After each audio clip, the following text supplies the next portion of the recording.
Maquiavel é um dos maiores filósofos políticos de todos os tempos. A sua obra, Discursos sobre a Primeira Década de Tito Livio, defenderia uma república autônoma e destacaria que viver sob um monarca com governo absoluto era semelhante à escravidão, fornecendo as bases políticas para as revoluções inglesa e americana. No entanto, a outra obra de Maquiavel, O Príncipe, teria uma influência muito mais sinistra, um guia para governantes sobre como conquistar e consolidar o poder. O Príncipe foi considerado tão perigoso que foi banido pela Igreja Católica por mais de 200 anos. Não só abriu o caminho para tiranos, déspotas e ditadores, mas teve um impacto profundo nos negócios, na política, na religião e nos corredores do poder em todos os continentes do globo. O que Maquiavel disse, quem ele influenciou e como o que um homem escreveu há 500 anos moldou o mundo moderno em que vivemos hoje. Da Casa Branca ao Kremlin, do Vaticano à Reserva Federal, foi assim que um homem de Florença mudou o curso da história. É assim que os escritos de Nicolau Maquiavel são usados para manipular e controlar a todos. Em 1469, Nicolau Maquiavel nasceu em Florença. Filho de advogado, não nasceu em família rica nem pobre, mas sim em uma família que priorizou a educação clássica, tendo Maquiavel se formado no que era conhecido na época como Studia Humanitatis, ou, em português, Estudos de Humanidades. Aos 7 anos começaria a aprender latim, seguido de gramática, retórica e poesia, sendo a educação considerada completa quando se aprendia história antiga e filosofia moral. Acreditava-se geralmente que estas disciplinas preparariam melhor alguém para a vida pública, como Cícero dissera uma vez. Estas disciplinas nutrem os valores de que necessitamos principalmente para servir bem o nosso país. E felizmente para Maquiavel, esse momento chegaria mais cedo do que o esperado. Há 500 anos a Itália não era a mesma que é hoje. Não era um país unificado, mas sim um conjunto de cidades-estado independentes, cada uma com seu próprio governante e governos. O Papa governava Roma, os Médici Florença e a família Sforza Milão, todos competindo e travando guerra entre si por poder e influência. Foi em 1434 que a família Médici estabeleceu seu domínio sobre Florença, com sua experiência em bancos e comércio, transformando a cidade em uma potência econômica. Em 1469, mesmo ano em que Maquiavel nasceu, Lourenço de Médici chegou ao poder, com sua família conhecida por ser grandes financiadores da cultura florentina, usando sua imensa riqueza para financiar artistas como Michelangelo, Botticelli e Da Vinci. Mas embora os Médici tenham sido grandes patronos do Renascimento italiano, Lourenço foi acusado de ser um tirano, cuja ganância, corrupção e imoralidade desafiavam os ensinamentos da Igreja cristã. Mais tarde, ele morreria em 1492 e apenas 2 anos depois, o rei Carlos VIII da França invadiu a Itália. A família Médici, que governou Florença durante 60 anos, perderia agora o controle do poder, com o povo florentino, apoiado pelos franceses, expulsando-os da cidade. Florença estabeleceu então um grande conselho, composto por milhares de homens de famílias nobres da região. Desses homens, um pequeno grupo foi eleito, e eles, por sua vez, nomeariam outros para ajudar a administrar a cidade. A República Florentina nasceu. Com muitos cargos dentro da República precisando ser preenchidos, o nome de Maquiavel foi apresentado, sendo provável que sua inteligência e ímpeto tenham sido notados pelo Grande Conselho. E assim, em 1498, com apenas 29 anos e sem experiência diplomática anterior, Maquiavel foi eleito secretário da Segunda Chancelaria, cargo que deveria coordenar toda a correspondência e relações relativas às possessões territoriais de Florença. Pouco depois, Foi também nomeado secretário dos 10 de Guerra, comissão responsável por todas as relações exteriores e diplomáticas da República. Nesta posição, Maquiavel poderia ser chamado a viajar em nome dos 10, negociando com potenciais aliados, reunindo informações e ajudando os embaixadores dos 10, redigindo relatórios detalhados sobre relações exteriores e enviando-os para Florença. Durante os 14 anos seguintes, Maquiavel seria enviado em várias missões importantes em todo o continente europeu, onde viajaria para vários estados, representando os interesses de Florença e vendo por si mesmo como o poder realmente funcionava a portas fechadas. Em sua primeira missão, Maquiavel visitaria Catarina Sforza, a condessa de Imola e Forlì, antes de ser enviado por 6 meses à corte de Luís XII, rei da França. Em seguida, ele foi enviado para observar César Borgia, duque da Romanha e capitão-geral do exército papal, que, com o apoio dos franceses, conquistaria grandes porções do norte da Itália.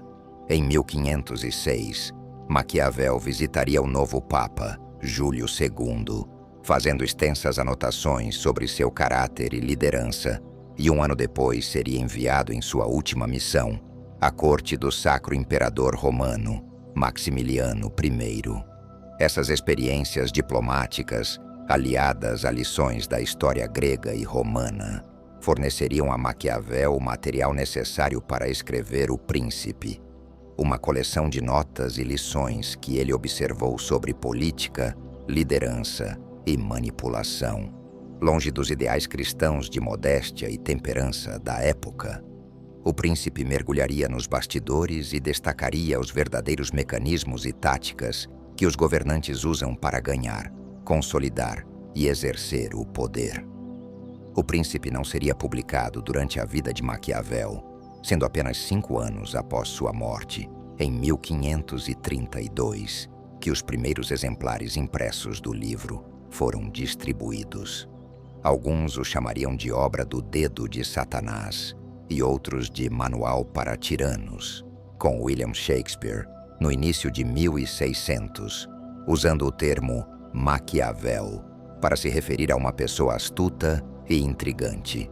Mas com o tempo, alguns começariam a ver o príncipe sob uma luz diferente, que descrevia o mundo como ele realmente funciona, com o filósofo francês Rousseau, acreditando que seu conteúdo era um serviço ao público, expondo e permitindo-lhes observar as táticas secretas de tiranos. O filósofo inglês Francis Bacon afirmou que devemos muito a Maquiavel e a outros que escrevem o que os homens fazem e não o que deveriam fazer. Mas talvez o impacto de O Príncipe seja melhor expresso pelo autor Tim Parks. O livrinho de Maquiavel era uma ameaça constante. Lembrou às pessoas que o poder está sempre à disposição, sempre uma questão do que pode ser tomado pela força ou pela traição, e sempre, apesar de todos os protestos em contrário, a principal preocupação de qualquer governante. Mas para um governante em particular, as palavras de Maquiavel teriam um impacto profundo, que não só mudaria o curso da história, mas também resultaria na morte e subjugação de dezenas de milhões de pessoas. Em todas as ações de todos os homens, e especialmente dos príncipes onde não há tribunal de apelação, o fim justifica os meios. Talvez nenhum homem na história tenha levado estas palavras mais a sério do que Joseph Stalin, que era conhecido por fazer anotações em seu próprio exemplar de O Príncipe, governando a União Soviética de 1928 até sua morte em 1953. Stalin, através do uso calculado do terror, da força e da propaganda, transformaria a União Soviética em uma potência mundial, ao mesmo tempo que ganhava o amor, o apoio e a admiração de seu povo. Você deve mimar as pessoas ou destruí-las. Prejudique-os só um pouquinho e eles reagirão. Prejudicá-los seriamente e eles não conseguirão. Então, Se você vai fazer mal às pessoas, faça-o de tal maneira que não precise temer a vingança delas. Para consolidar seu poder, a Stalin estava disposto a usar toda e qualquer ferramenta à sua disposição para esmagar completamente seus oponentes, certificando-se de que não tinham qualquer hipótese de desafiar seu governo. Seus rivais políticos seriam fuzilados. Os cidadãos que se manifestassem contra ele seriam caçados e milhões seriam condenados a trabalho árduo nos campos de trabalho do Gulag, onde seriam forçados a realizar décadas de trabalho escravo em projetos altamente perigosos para o Estado. Em 1937, Stalin levaria estas medidas ao extremo, lançando o Grande Terror, uma campanha para livrar a sociedade de seus rivais e de qualquer pessoa que o desagradasse. Com duração de 1 ano e meio, o Grande Terror espalharia o medo por todo o país, com mais de 1.500 pessoas mortas todos os dias. Os maridos voltavam-se contra as esposas, os filhos contra os pais, e quando o Grande Terror chegava ao fim, não havia mais ninguém que se manifestasse contra o governo de Stalin. Na época da morte de Stalin, em 1953, mais de 26 milhões de pessoas tinham sido baleadas, presas ou submetidas ao exílio interno, uma média de mais de 1 milhão por ano. Mas como Stalin conseguiu escapar impune?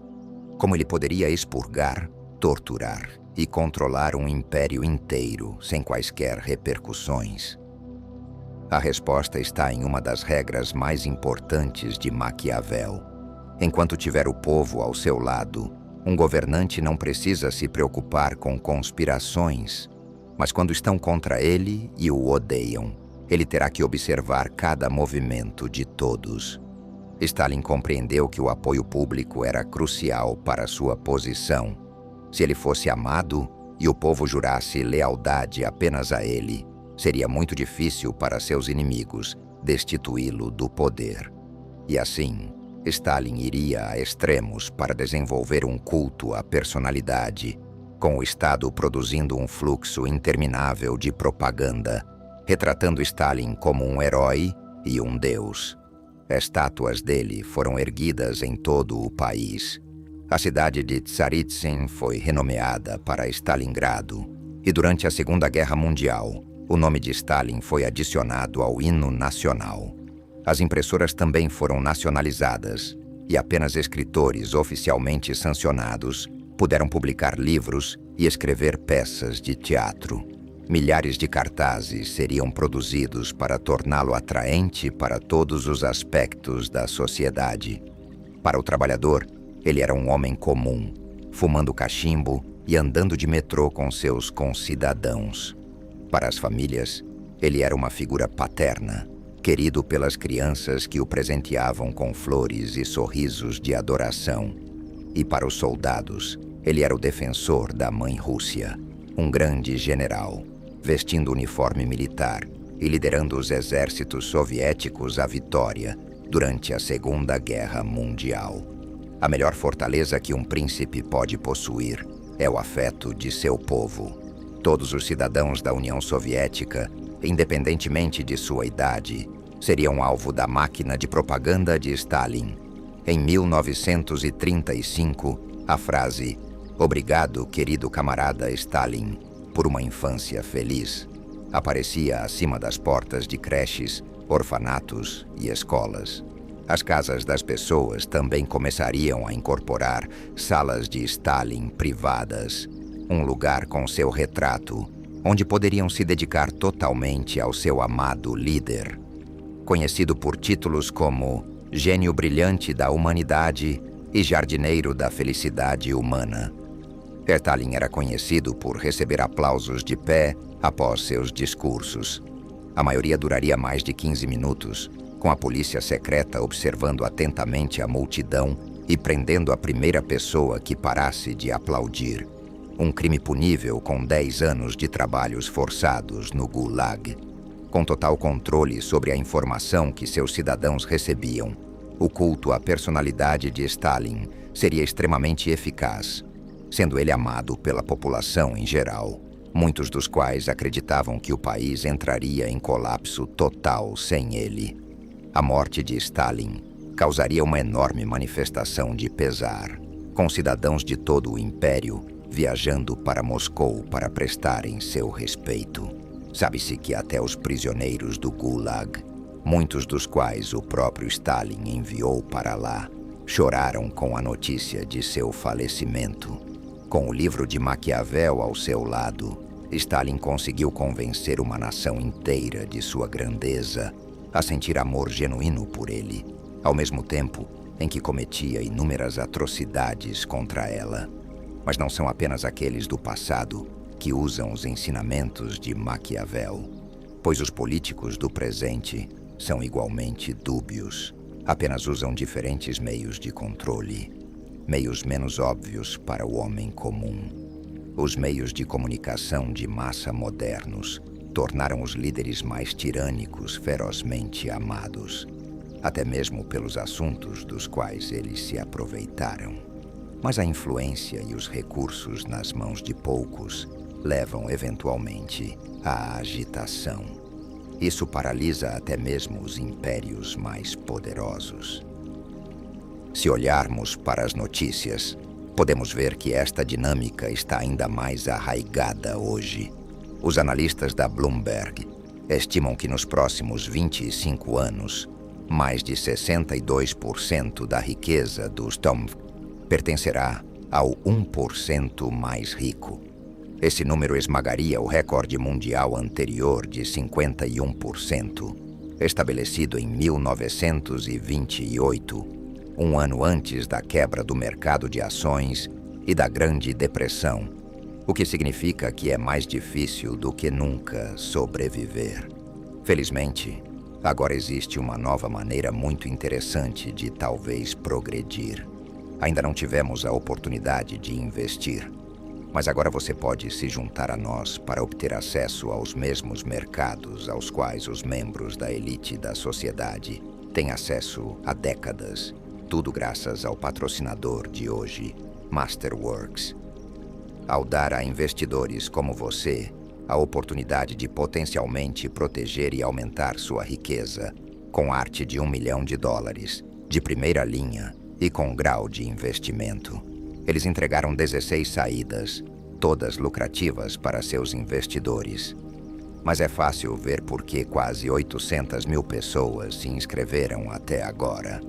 As ofertas da Masterworks esgotaram em poucas horas, mas nossos assinantes agora podem pular a lista de espera e começar coletando hoje. Basta clicar no link na descrição. Talvez eu possa ajudá-lo, Chuck. Acho que a eleição foi uma vitória para um bom governo. Também poderia ser chamada de vitória da propaganda, mas isso teria sido igualmente verdade se o nosso adversário tivesse vencido. Mas como você pode estudá-lo? Bem, você pode começar investigando técnicas de propaganda. Você descobrirá que o propósito da maior parte da propaganda é persuadir as pessoas a acreditarem em algo, a fazerem algo ou a comprarem algo. Acho interessante e há muito o que estudar. Aqui tenho apenas alguns dos muitos livros sobre o assunto. Hitler e a Alemanha nazista tiveram uma campanha de propaganda que durou muitos anos. Depois, há uma riqueza de propaganda para estudar sobre o tema da Rússia e do comunismo.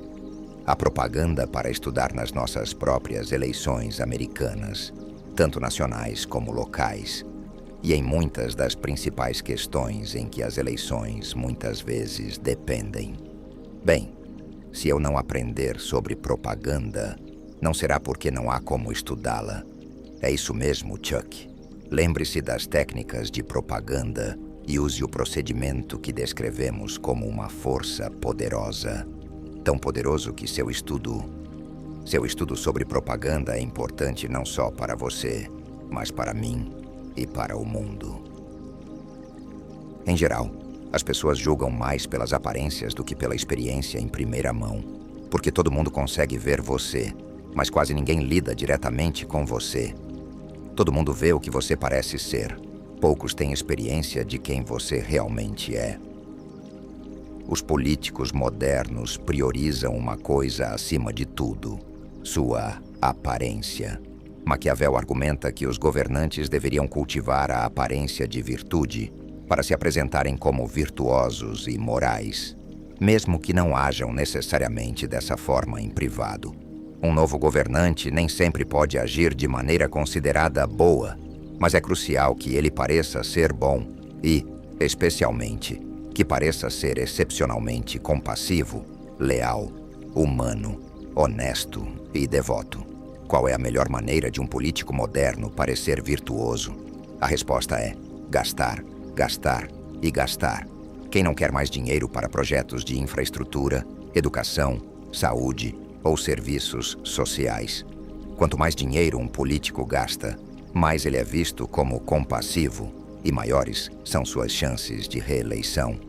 Mas nem sempre foi assim. Historicamente, esta forma de apelar às massas sempre terminou em desastre, e é mais ou menos assim. Um governante chega ao poder e embarca em grandes despesas em projetos públicos. As pessoas estão satisfeitas e felizes com os muitos benefícios que recebem do governo. Seus impostos são então aumentados para pagar os gastos. Elas então começam a odiar o líder, e então o líder é removido do poder. Como argumenta Maquiavel, a generosidade é autodestrutiva. Quanto mais você gasta, mais precisará tributar, e quanto mais tributar, mais será odiado. Acima de tudo, ele não deve confiscar a propriedade de outras pessoas. Um homem irá mais cedo esquecer a morte de seu pai do que a perda de sua herança. Mas os políticos modernos encontraram uma forma sorrateira e enganadora de contornar isto. Uma forma que a maioria das pessoas desconhece completamente, algo chamado imposto inflacionário. Você já se perguntou por que as coisas costumavam ser tão mais baratas? Em 1971, uma casa nova custava $25.000 e o aluguel médio era de apenas $150 por mês. Um ingresso de cinema custaria $1,50, ovos 45 centavos por dúzia, e a gasolina custaria incríveis 40 centavos por galão na bomba. Mesmo uma educação em Harvard custaria apenas $2.600 por um ano inteiro de mensalidade. Então, por que as coisas são muito mais caras hoje? A resposta é simples. O governo imprime dinheiro, tanto quanto quiser, em quantidades ilimitadas. Quanto mais dinheiro imprimem, menos ele vale.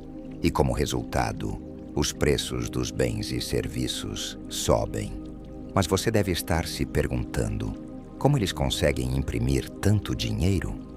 Eles conseguem fazer isso por causa do tipo de dinheiro que temos. Um tipo de dinheiro chamado fiduciário, fiat. Mas para entender o que é o dinheiro fiduciário, primeiro temos que entender o que é o dinheiro e de onde ele veio. Antes de existir dinheiro, os humanos tinham de negociar, ou seja, bens e serviços tinham de ser trocados por outros bens e serviços. Uma vaca por uma ovelha, uma maçã por uma laranja. Mas esse sistema era incrivelmente ineficiente e nem todo mundo queria o que você tinha para negociar. E assim, surgiria uma forma de dinheiro, um meio de troca, uma unidade de medida e uma reserva de valor, que todos concordaram em usar para não precisarem de escambo. Nas sociedades antigas, o dinheiro aparecia pela primeira vez na forma de conchas e contas do mar, coisas todas pequenas, de tamanho semelhante, duráveis e facilmente identificáveis. Fatores que são ocorrências comuns para formas de dinheiro em diferentes culturas e épocas. À medida que as civilizações evoluíam e se tornavam mais avançadas, o dinheiro começava a aparecer na forma de metais preciosos, geralmente prata ou ouro, que eram então derretidos e transformados em moedas. Esta forma de dinheiro duraria milhares de anos, até que, na era moderna, adotássemos o papel como nossa forma de dinheiro. No entanto, este papel não era como a moeda fiduciária que temos hoje. Em vez disso, era algo chamado dinheiro representativo, um pedaço de papel que representava outra coisa de valor intrínseco.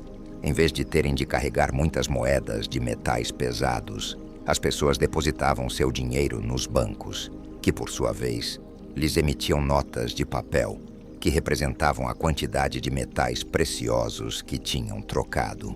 Estas notas, uma nova forma de moeda, circulariam então pela economia e a qualquer momento poderiam ser resgatadas por seu valor em prata ou ouro. Nos séculos XVIII e XIX, os governos e os bancos centrais adotavam este sistema e aplicavam-no às suas moedas nacionais. Por exemplo, em 1934, sob o que ficou conhecido como o padrão ouro, uma nota de $35 seria garantida por uma onça de ouro. Era importante que o papel moeda fosse lastreado em ouro, pois impunha limites aos gastos do governo. Não conseguiriam imprimir mais dinheiro, sem, por sua vez, aumentar a quantidade de ouro que mantinham em reserva. Como resultado, os preços permaneceram estáveis e as pessoas puderam poupar sem receio de que a inflação diminuísse seu poder de compra. Mas nem todos os países e governos tinham metais preciosos como garantia de seu dinheiro. E como resultado, os governos imprimiram demasiado. Seguiu-se a hiperinflação e tanto a moeda quanto a economia entraram em colapso. Antes da Grande Guerra, a Alemanha era uma nação rica, com sua moeda apoiada pelo ouro. Eles eram líderes mundiais em manufatura, com experiência incomparável em óptica, produtos químicos e maquinário. O marco alemão, o xelim britânico, o franco francês e a lira italiana tinham todos valores aproximadamente iguais, com 4 unidades de cada moeda podendo ser trocadas por $1 americano. No entanto, em 1914, no início da Primeira Guerra Mundial, a Alemanha abandonou o padrão ouro e recorreu à impressão de dinheiro para financiar o conflito. Mas esta política funcionou em vão, e no final da guerra, em 1918, a Alemanha estava cercada. Seus aliados foram derrotados, com a inflação a começar a afetar a população, tendo os preços duplicado desde o início do conflito. Como resultado, a Alemanha foi forçada a render-se e 7 meses depois, em 1919, assinaram o Tratado de Versalhes, que nomeou a Alemanha como a única responsável pela eclosão da guerra e exigiu que enormes reparações fossem pagas às forças aliadas. Os alemães referir-se-iam a este acordo como o Artigo da Vergonha, mas estas reparações, que totalizaram 2 anos do PIB anterior à guerra, revelar-se-iam demasiado dispendiosas para o Estado alemão suportar. Os recursos começariam em breve a ser despojados e retirados de seu país, como forma de reembolso, incluindo bens produzidos nas fábricas, seu gado e matérias-primas como madeira, ferro e carvão. À medida que estes ativos fluíam para fora do país, o Estado recorreria à impressão de grandes quantidades de dinheiro para pagar os trabalhadores e financiar as despesas do governo. À medida que o Reichsbank, o Banco Central da Alemanha, começou a imprimir cada vez mais, foi difícil pará-lo, com o governo recrutando 130 empresas para ajudar a produzir pilhas de notas de papel cada vez mais sem valor. Quanto mais imprimiam, menos valia a moeda, e a hiperinflação logo chegou às portas de todas as famílias do país. Você se lembra que 4 marcos alemães em 1913 valiam cerca de $1 americano? Bem, o governo imprimiu tanto dinheiro que no final de 1923 não custaria 4 ou 40 ou mesmo 400 marcos para comprar $1 americano, mas sim 4,2 bilhões. Os preços dos itens de uso diário começariam a ficar fora de controle sendo necessários carrinhos de mão para transportar o dinheiro das pessoas para as lojas locais. Um pão que custava 250 marcos em janeiro de 1923 custaria mais de 200 bilhões em novembro. O dinheiro seria queimado para combustível. As crianças usariam notas de papel como blocos de construção e criariam pipas para seu entretenimento. Eventualmente, a impressão de uma nota acabou custando mais do que a nota em si valia. Com a moeda entrando em colapso logo, o marco alemão serviria como uma lição de história e um aviso às economias futuras de que uma moeda apoiada por nada acabará por não valer nada. Com a destruição e a carnificina que o colapso financeiro provoca, dando aos tiranos e déspotas a oportunidade de tomar o controle. Em Bretton Woods, New Hampshire, chegaram delegados de 44 países aliados e associados para a abertura da Conferência Monetária e Financeira das Nações Unidas. Após a Segunda Guerra Mundial, os Estados Unidos emergiram como uma superpotência financeira, tendo acumulado mais de 80% da oferta mundial de ouro. E assim, eles iriam posicionar-se como líderes de um novo sistema monetário global. Um sistema que promoveria a paz e a estabilidade, que ajudaria a prevenir a eclosão de outra guerra. Para negociar este novo sistema, 44 nações de todo o mundo viajariam para Bretton Woods, em New Hampshire, onde todos concordariam mutuamente sobre um novo quadro, pelo qual as moedas mundiais seriam trocadas e avaliadas. Sob este novo sistema, as nações, em vez de indexarem suas moedas ao ouro, como tinha sido feito sob o padrão ouro, iriam, em vez disso, indexar suas moedas ao dólar americano, que por sua vez estava indexado ao ouro a 35 dólares por onça. O mundo estava efetivamente de volta ao padrão ouro. Os países podiam trocar suas moedas por dólares americanos, que então poderiam ser trocados por ouro. O dólar americano era agora a moeda de reserva mundial.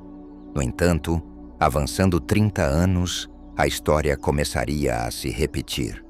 Tal como os romanos, os chineses, os espanhóis, os britânicos, os alemães e todos os governantes e governos que vieram antes, os Estados Unidos caíram na mesma armadilha.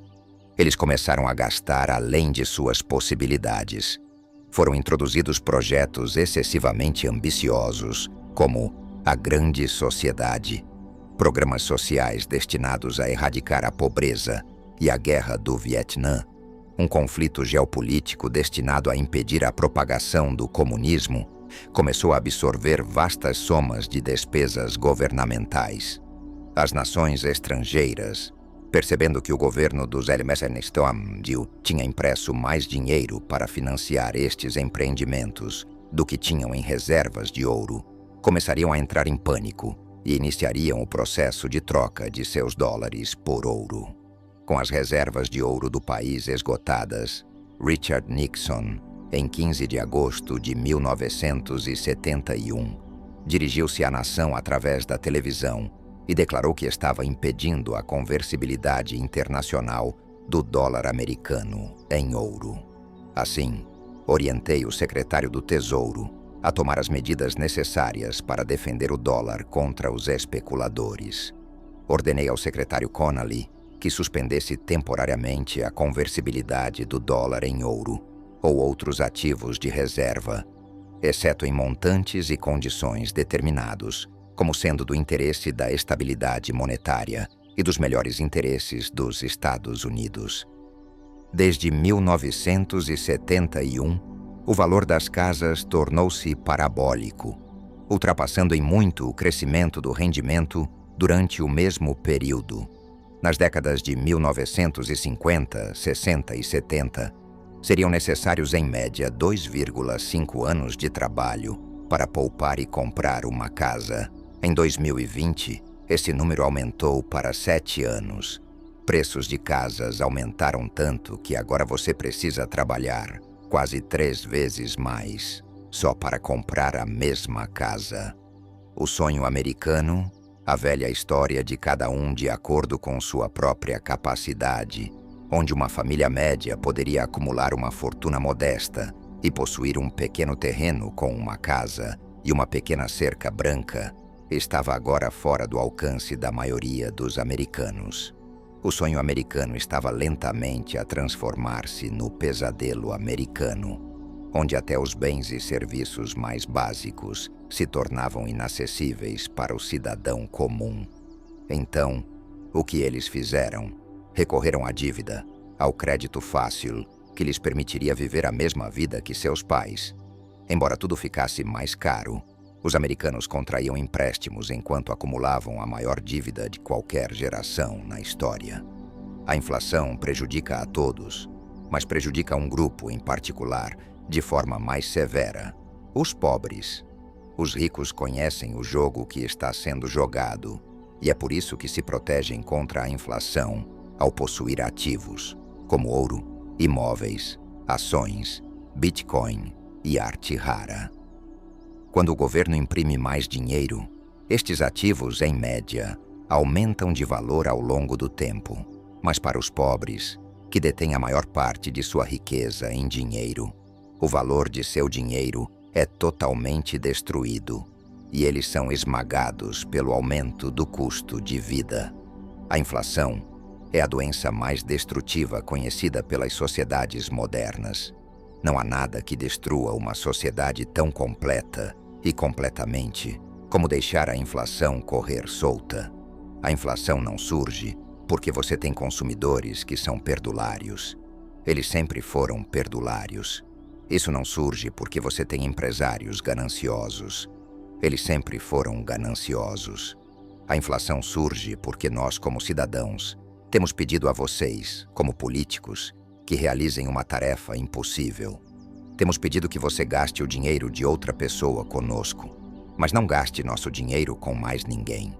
Todo mundo fala contra a inflação, mas o que ele quer dizer é que quer que os preços das coisas que vende subam e que os preços das coisas que compra caiam.